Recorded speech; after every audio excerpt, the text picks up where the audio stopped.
What truly became of women who dedicated their lives to God only to have their sacred homes torn from them? When convents across Europe were dissolved, from the 16th to the 19th centuries, what future awaited these women of faith? Number 7. Forced marriage and a new secular life.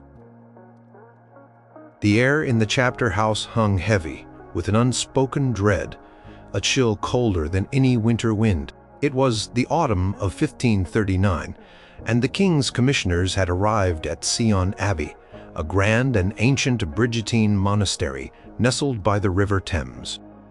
For centuries, Sion had been a beacon of learning and devotion, home to devout nuns and monks who followed a strict rule of life. Now 2 men with the king's seal stood before the assembled community, their voices calm but firm, delivering words that shattered a world.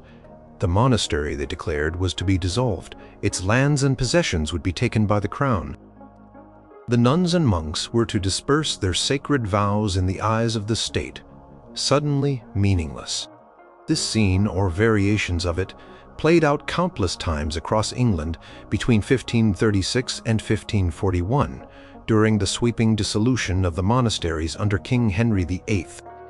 For women who had entered convents as young girls, sometimes as early as 7 or 8 years old, taking solemn vows that bound them for eternity, the news was not just a legal decree, it was an existential earthquake. Many had known no other life outside those cloister walls. Their education, their daily rhythm, their entire support system revolved around the communal life of prayer, work, and study within the convent. The crown's solution for these dispossessed nuns was seemingly straightforward: a pension. The amount varied greatly, often depending on the wealth of the convent and the rank of the nun. Abbesses and prioresses like Agnes Jordan of Sion Abbey received relatively substantial sums, often £20 to £30 a year, which was enough to live on with some comfort in that era. Ordinary nuns, however, might receive only a few pounds, sometimes as little as £2 per year, an amount barely sufficient for basic survival. These pensions were often paid intermittently, if at all, creating further instability and fear for the women. Records show that many former nuns struggled to even collect the small sums promised to them. They were left to navigate a world that offered little understanding or support for women suddenly stripped of their identity and security. But money, however scarce or plentiful, could not replace the fundamental loss of their vocation. For many, the profound personal crisis was not about finances, but about their souls. They had taken a lifelong vow of chastity, poverty, and obedience. Now, the state was forcing them to break these sacred promises. The most jarring implication of this forced secularization was the expectation, or in some cases direct pressure, for these women to marry. In Tudor society, a woman's place was either in a convent or as a wife and mother. There was little social standing or economic security for a single, unattached woman. The dissolution presented a harsh reality for many who had consciously chosen a spiritual path over a domestic one. Accounts from the period suggest that while some nuns, particularly younger ones, did eventually marry, it was far from a universal or easy transition. Many felt a profound moral and spiritual conflict. A letter from one former nun, whose name is now lost to history, but whose anguish remains in the archives, expressed her deep sorrow at being thrust out into the wicked world, lamenting the impossibility of adhering to her vows while forced to live in a secular setting. She described her fear of temptation and her struggle to maintain her spiritual discipline, without the structured support of convent life. For women like Catherine Bulkley, the former abbess of Godstow Abbey in Oxfordshire, the transition was a wrenching spectacle. Godstow had been a prosperous Benedictine convent, and its dissolution was particularly painful. After surrendering her abbey, Catherine was granted a pension of £50 a year. While this was a generous sum, it did not erase the loss of her spiritual home and her leadership role. She was forced to dismantle the community she had guided for years, overseeing the dispersal of women who were essentially her spiritual daughters. The psychological toll of such an act forced upon a spiritual leader is difficult to overstate. She might have had financial security, but the profound sense of loss and the breaking of sacred bonds remained. Pressure to conform to secular expectations often meant navigating the social customs of an unfamiliar world. Nuns had lived in a tightly knit community, often secluded from male society, with a specific dress code and manner of speech. Suddenly, they were expected to blend into villages and towns, perhaps living with relatives or attempting to find employment. Their distinctive habits were replaced by secular clothing, and their daily routine of prayer and contemplation was replaced by the often mundane struggles of earning a living or managing a household. Historical records show that many former nuns found it incredibly difficult to adapt. Their skills, often centered on needlework, music, or illuminated manuscripts, were not always in high demand in the wider economy, leaving them vulnerable and dependent. The case of the nuns of Barking Abbey in Essex, one of the wealthiest Benedictine convents in England, provides another perspective. Its abbess, Dorothy Barley, also received a significant pension, as did her nuns. Yet, even with financial provision, the identity crisis was profound. For a woman like Agnes Finder, a nun from Barking, her life had been defined by the abbey's ancient rhythms. Suddenly, she was an individual, not part of a unified spiritual body. She had to navigate social interactions, manage her own finances, and find a new purpose in a world that had just a few years prior been completely alien to her. The forced change from a monastic identity to a secular one, with the expectation to potentially marry and raise a family, represented a fundamental shift in destiny, a path they had actively chosen to avoid.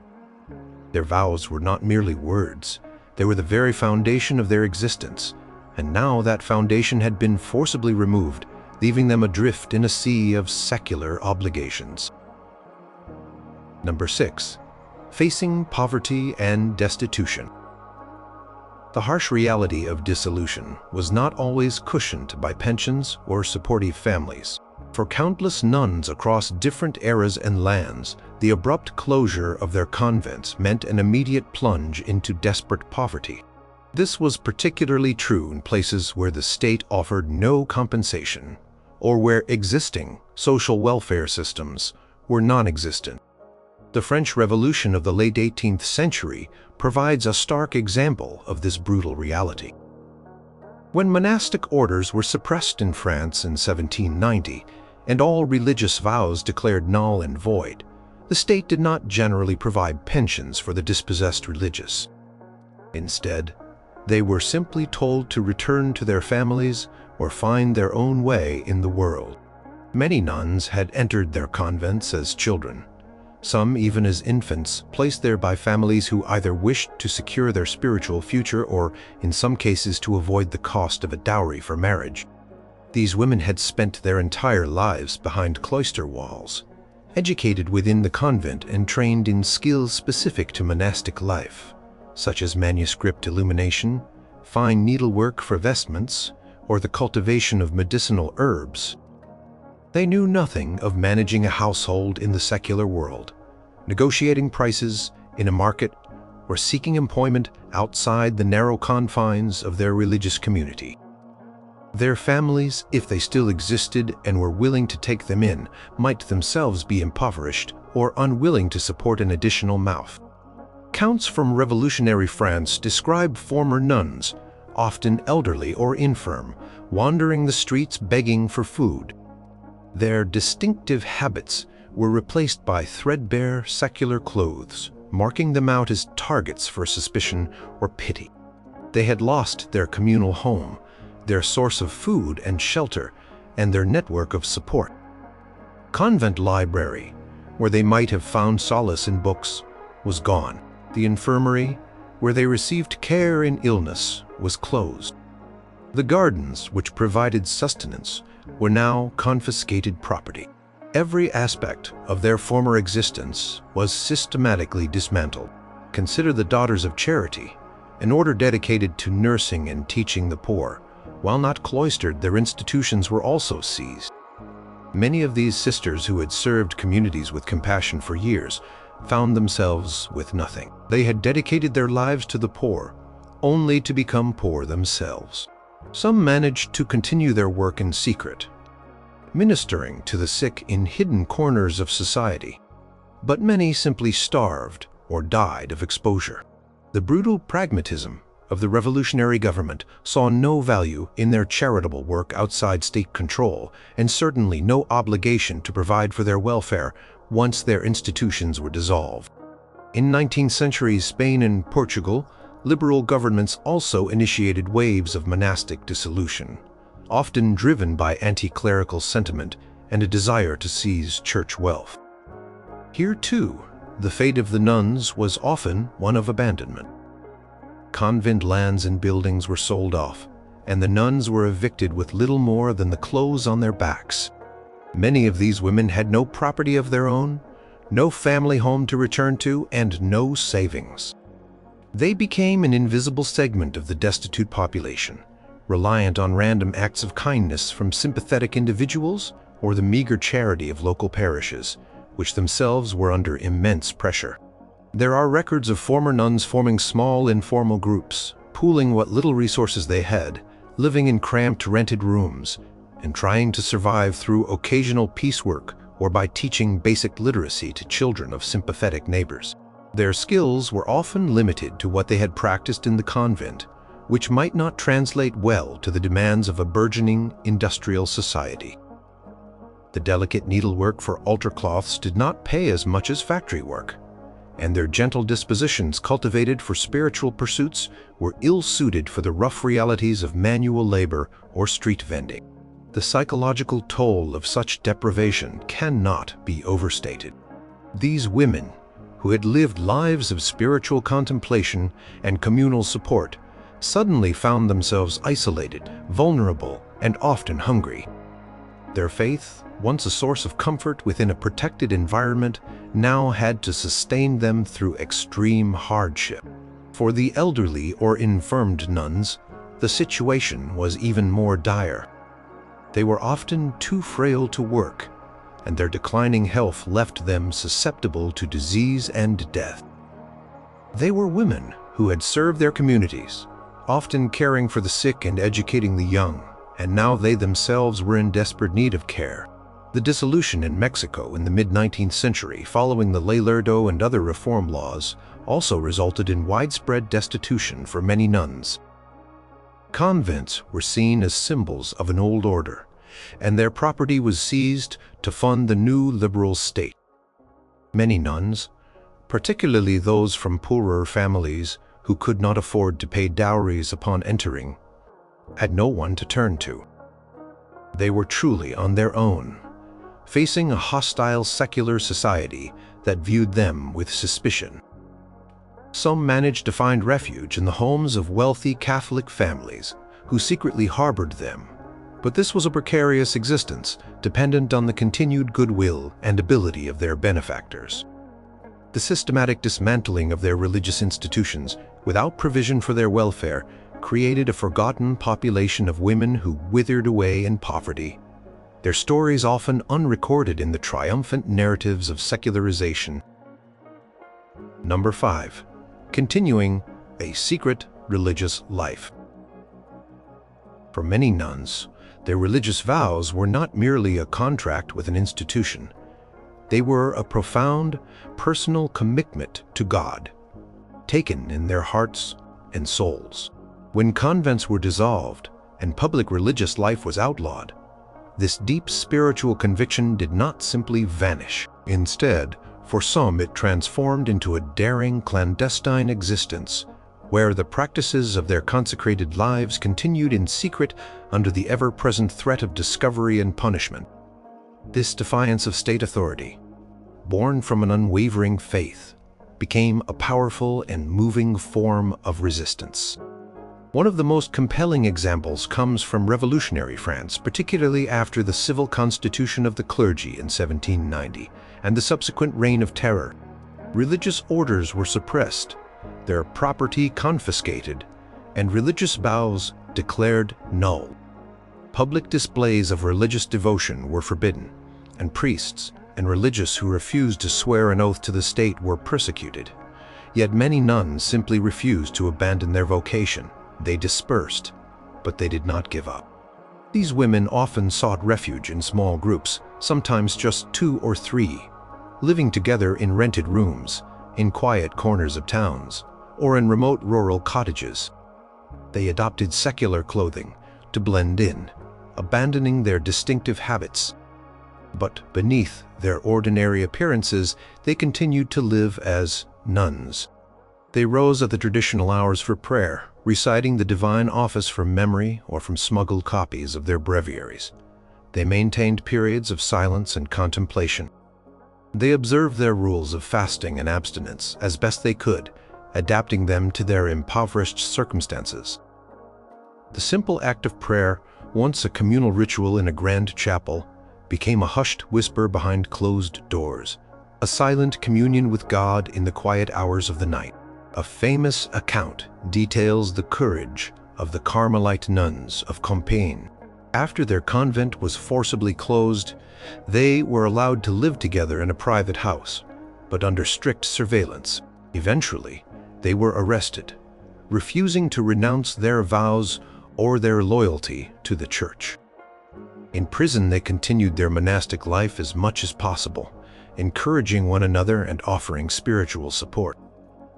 Their unwavering faith ultimately led them to the guillotine in 1794, singing hymns as they went. Their martyrdom, while an extreme outcome, powerfully illustrates the depth of their commitment to their religious life even in the face of death. Similar acts of quiet, persistent resistance occurred in England after Henry VIII's dissolution. While many nuns took their pensions and attempted to integrate into secular society, some continued to live as religious women in all but name. They might have gone to live with Catholic noble families who were sympathetic to their plight, serving as spiritual companions, tutors for children, or household managers. In these homes, they could discreetly continue their prayers, sometimes even establishing informal domestic chapels where clandestine masses could be celebrated by recusant priests. These households became havens for a hidden Catholic religious life. Case of Margaret Clement, a former nun from Dartford Priory, illustrates this. After the dissolution, she resided in the household of her prominent Catholic family. While outwardly living as a laywoman, she continued to live by her religious rule as much as possible, maintaining a disciplined prayer life and offering spiritual guidance to those around her. This was a dangerous path. Being associated with recusancy could lead to fines, imprisonment, or worse. Yet, for women like Margaret, the spiritual imperative outweighed the personal risk. Even later, during the Kulturkampf in 19th century Germany, when many Catholic religious orders were suppressed or expelled, some nuns chose to remain in their homeland, living in disguise. They found ways to continue their charitable work, caring for the sick or educating children, but did so without their habits and without the public recognition of their religious status. They transformed their convents into private homes, their chapels into ordinary rooms. But their hearts remained dedicated to their vows. These hidden communities and individuals were not just surviving. They were actively preserving a way of life they believed was sacred. They kept alive the traditions, the prayers, and the spiritual charisms of their orders in a hostile environment. They acted as living links to a past that the state sought to erase, and they became seeds for future religious revival. Their secret lives required immense courage, ingenuity, and an unshakable belief in the enduring power of their faith. They adapted their rituals, simplified their ceremonies, and found sanctity in the mundane, turning ordinary rooms into sacred spaces, and their daily existence into an act of profound spiritual devotion. They proved that true religious life could exist beyond the physical walls of a convent, flourishing in the hidden recesses of devoted hearts and courageous spirits. Number 4. Migration and founding new communities abroad. When their homes were forcibly closed and their very way of life declared illegal in their own lands, some nuns chose not to disappear into the secular world or to continue in dangerous secrecy within their homelands. Instead, they embarked on perilous journeys across borders, seeking refuge in countries where their faith and vocation were still tolerated or even welcome. This path led to the remarkable phenomenon of religious communities being transplanted, often at great personal cost, and then re-establishing themselves, sometimes growing into flourishing new convents far from their original foundations. The English dissolution of the monasteries in the 16th century saw some of the earliest and most significant migrations of nuns. As King Henry VIII systematically suppressed monastic houses, many nuns, unwilling to renounce their vows, sought safety and a continued religious life in Catholic Europe. Countries like the Low Countries, modern-day Belgium and Netherlands, France, and Spain became havens for these English religious exiles. The journey itself was fraught with danger. They faced the risks of sea travel, robbery, and the uncertainties of arriving in a foreign land with little more than the clothes on their backs and the unshakable conviction of their faith. They were often women who had lived cloistered lives, unaccustomed to the rigors of travel and negotiation. One notable example is the Brigittine community of Sion Abbey. After their monastery was dissolved, the nuns refused to conform. They managed to leave England as a community, first settling in various locations on the continent, including Termond and Mechlin in the Low Countries. They kept their rule, their communal life, and their spiritual identity intact. This wasn't just a group of individuals seeking refuge. It was an entire corporate body, an ancient institution attempting to survive in exile. Despite facing poverty, language barriers, and the constant threat of war and political upheaval in their new homes, they persevered. The Brigittine community of Sion Abbey eventually settled in Lisbon, Portugal in 1594, where it continued to thrive for centuries, a living testament to their incredible resilience. They maintained their English identity, welcoming new English recruits, and acted as a spiritual beacon for English Catholics abroad. Similarly, during the French Revolution in the late 18th century, as the wave of anti-clericalism and suppression swept through France, many French nuns fled their homeland. They sought asylum in countries like England, which, ironically, had once persecuted Catholic religious orders, but now, in the face of the radical French republicanism, offered a degree of tolerance. Communities of Benedictine, Carmelite, and Ursuline nuns, among others, made their way across the Channel. They arrived often penniless, disoriented, and speaking little English. They relied on the generosity of English Catholics who, despite their own precarious position, offered what support they could. These exiled French nuns established new convents in England, often starting in humble rented houses before building more permanent structures. They brought with them their traditions, their spiritual heritage, and their educational methods. For example, the Benedictine nuns from Cambrai, who had been imprisoned during the Terror, found refuge in England and eventually established Stanbroke Abbey in Worcestershire. This new foundation became a significant center for Benedictine life in England, contributing to the revival of Catholicism in the country. These communities in exile were not simply dormant. They were vibrant, active centers of prayer, education, and charity. They adapted to their new surroundings while retaining their core identity. The trend continued into the 19th century, when various German states, particularly during the Kulturkampf in the 1870s, implemented harsh anti-Catholic laws that suppressed religious orders. Many German nuns also migrated. They often went to the United States, seeking religious freedom and new opportunities to serve.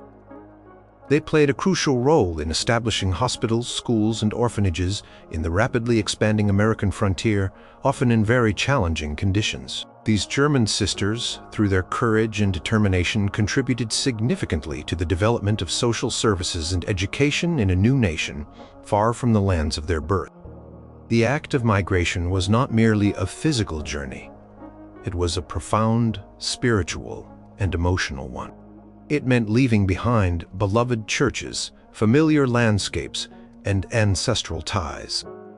It meant facing the unknown with the uncertainty of language, culture, and social acceptance. Yet, for these women, the desire to preserve their consecrated life, to continue their communal worship and service, outweighed all fears. They carried with them not just their spiritual rules, but often also sacred relics, precious books, and even a handful of earth from their former convents, symbols of a heritage they refused to abandon.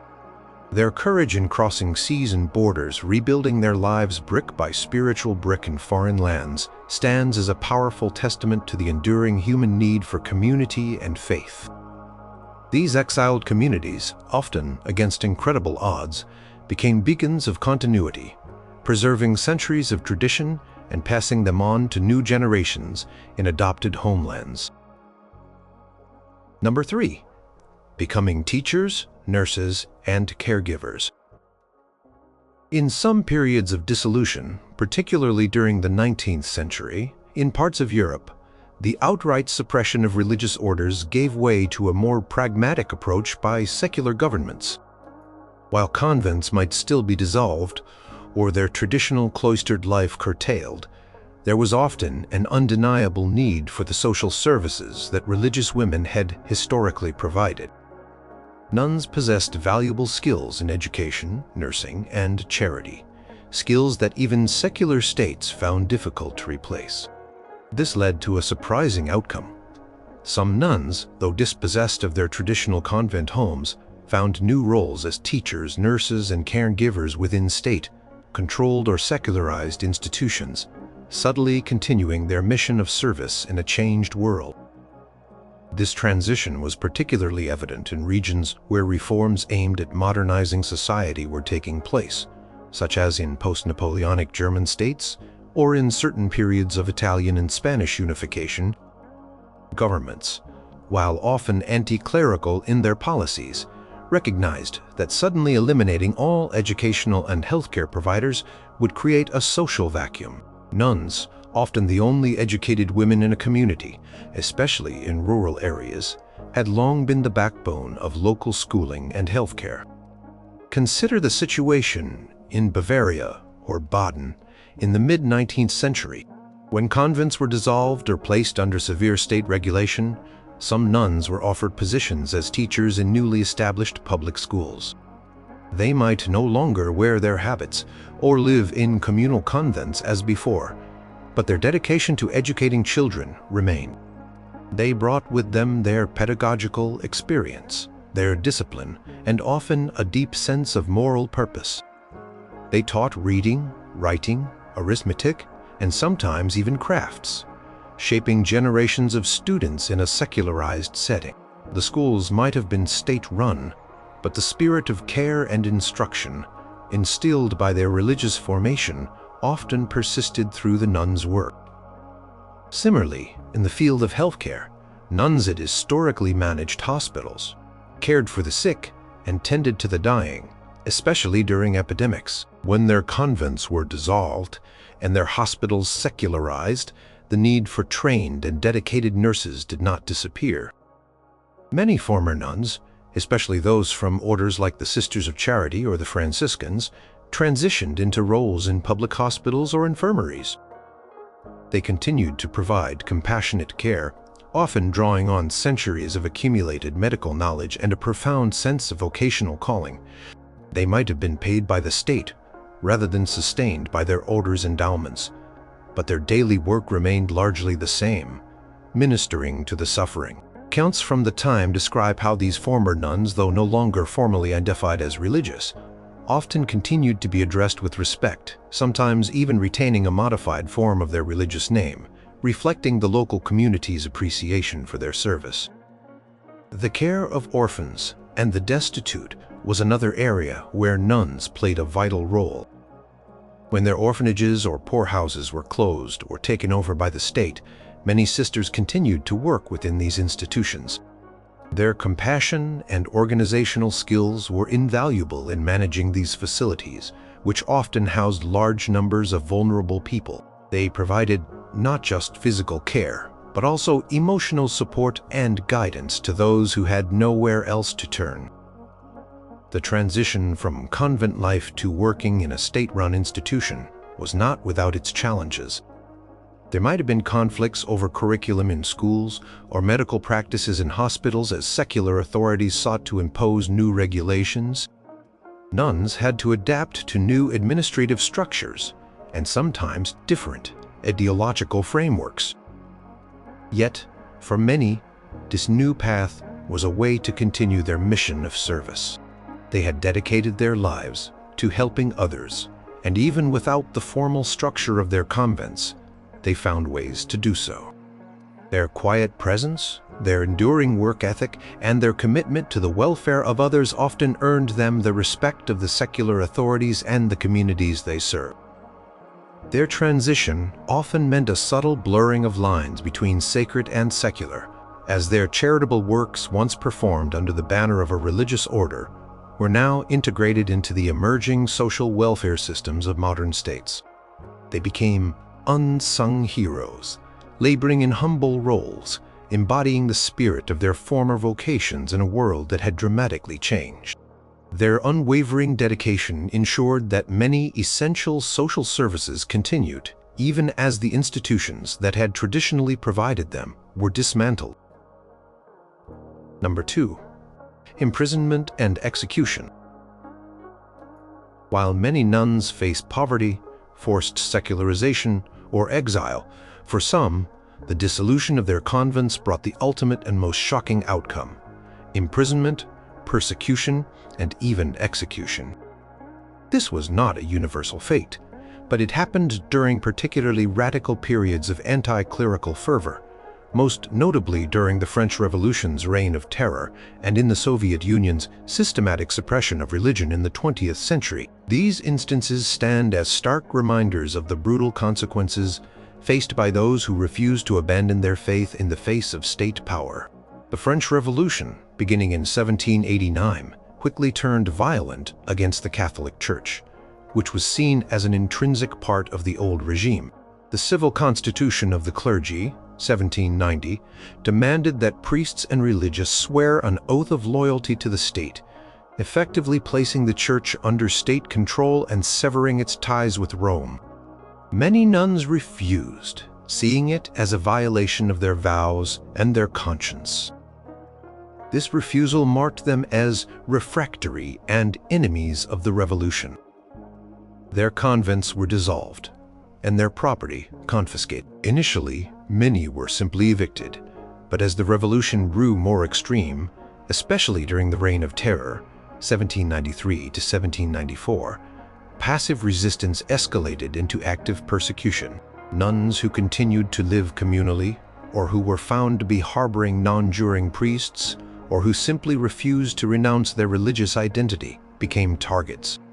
They were rounded up, arrested, and often imprisoned in appalling conditions. These prisons, once secular buildings or even former convents themselves, became overcrowded and unsanitary. Accounts from survivors describe nuns, often elderly or infirm, confined alongside common criminals, facing hunger, disease, and abuse. Their crime was their refusal to conform, their steadfast adherence to vows that the state had declared null and void. The most famous and harrowing example is that of the 16 Carmelite nuns of Compiègne. After their convent was dissolved and they were living together discreetly, they were arrested in June 1794. Accused of fanaticism, a revolutionary term for fervent religious belief, and of living in community despite decrees forbidding it, they were put on trial. They freely admitted their devotion to God and their refusal to renounce their vows. Their unwavering faith and joy, even in the face of death, profoundly affected those who witnessed their execution. On July 17, 1794, they were taken to the Place du Trône, Renvers, now Place de la Nation, in Paris. One by one, they knelt before the guillotine, renewing their vows and singing hymns, concluding with the Salve Regina. Their final act was to embrace their deaths as a continuation of their spiritual offering, an ultimate act of martyrdom. Their story became a powerful symbol of religious persecution and steadfast faith. Similar fates befell groups of Ursuline nuns in Valenciennes, Sisters of Charity in Arras, and many other individual nuns who were arrested, tried by revolutionary tribunals, and condemned for their faith. They were often accused of counter-revolutionary activities, simply because their loyalty to the Church was seen as disloyalty to the Republic. The fact that these were women, often elderly and peaceful, made their executions particularly shocking, even to some revolutionaries. Beyond the French Revolution, the 20th century brought another wave of brutal persecution with the rise of atheistic communist regimes, particularly in the Soviet Union.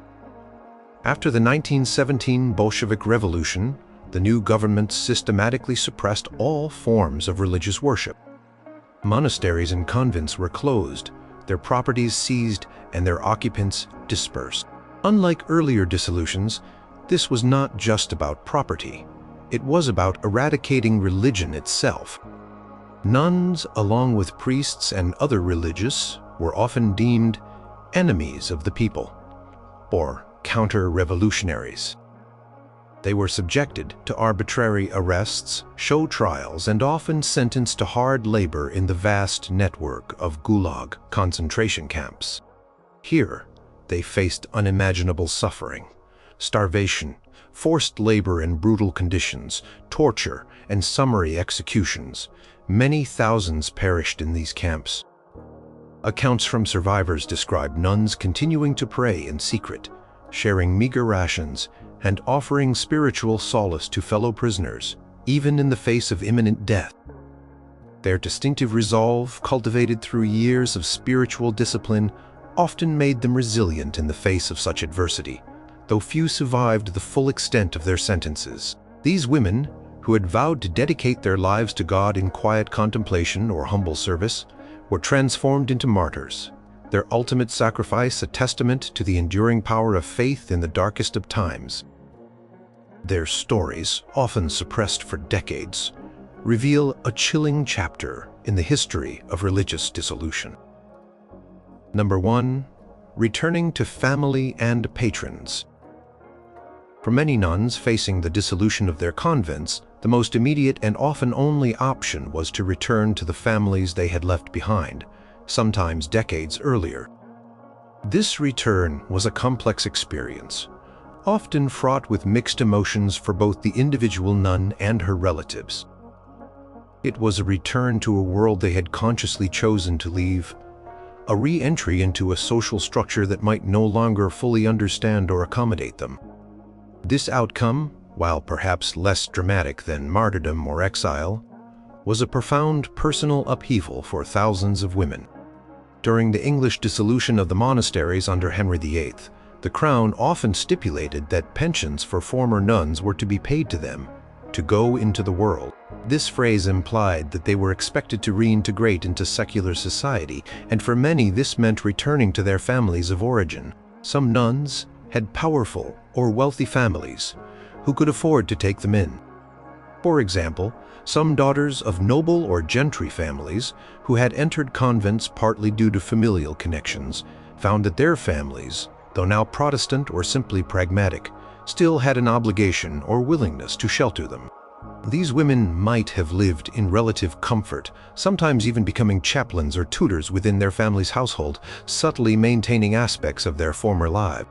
However, for nuns from less affluent backgrounds, or those whose families had moved, died, or fallen on hard times during their decades in the convent, the return was often a stark confrontation with poverty and awkwardness.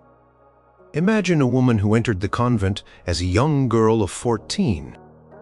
By the time her convent was dissolved, she might be 40, 50, or even older, having spent her entire adult life within the structured, communal, and often highly educated environment of a religious house. She had no experience managing a secular household, no concept of everyday finances beyond the convent's careful stewardship, and perhaps little understanding of the changed social norms outside the cloister walls. Her surviving family members, perhaps siblings she barely remembered or nieces and nephews she had never met, might view her as an unexpected burden, an anachronism from a bygone era, while some families genuinely welcomed their returning kin, providing a loving home and a sense of belonging. Others saw it as a duty, a charity, or even a source of resentment. The nun herself might feel like an outsider, a guest in her own former home, struggling to adapt to the rhythms of family life, which were so different from the disciplined routine of the convent. The silence of contemplation was replaced by the noise of children, the communal meals by individual family preferences, and the spiritual focus by worldly concerns. Accounts from the period suggest that many former nuns struggled with the loss of community. They missed the intellectual companionship, the shared prayers, and the constant support system that convent life provided. While a family might offer shelter, it could not replace the unique spiritual bond they had shared with their sisters in Christ. Some historical letters reveal former nuns expressing a deep longing for their old life, a sense of being lost or out of place in the secular world. They might find solace in private prayer or in small acts of charity within their new communities. But the vibrant, integrated spiritual life of the convent was gone. Beyond England, similar dynamics played out during other dissolutions. In 19th century Spain, when convents were suppressed, many nuns simply had nowhere else to go but back to their birth families, if they still existed. The same was true in Mexico during La Reforma. The success of this transition often depended heavily on the family's social standing, their financial stability, and their personal attitude towards the dispossessed nun. A devout Catholic family might see it as an honor to care for a nun, while a secular or indifferent family might view it as an unfortunate obligation. Some nuns found alternative forms of patronage. Wealthy Catholic patrons might take in a few former nuns as companions, household managers, or informal spiritual advisors, especially if they came from noble or gentry families themselves. These roles offered a degree of continued security and a way to maintain some aspects of their former religious discipline, albeit in a domestic setting. These arrangements were often informal and dependent on the continued goodwill of the patron, offering less stability than a structured convent. The return to family represented a deeply personal, often quiet, outcome of dissolution. It forced women to reevaluate their identity, their purpose, and their place in a world that had moved on without them. It was a testament to the resilience of the human spirit, but also a poignant illustration of the profound dislocation experienced by thousands of women whose sacred homes were dissolved, leaving them to navigate an uncertain path back to the lives they had consciously chosen to leave behind.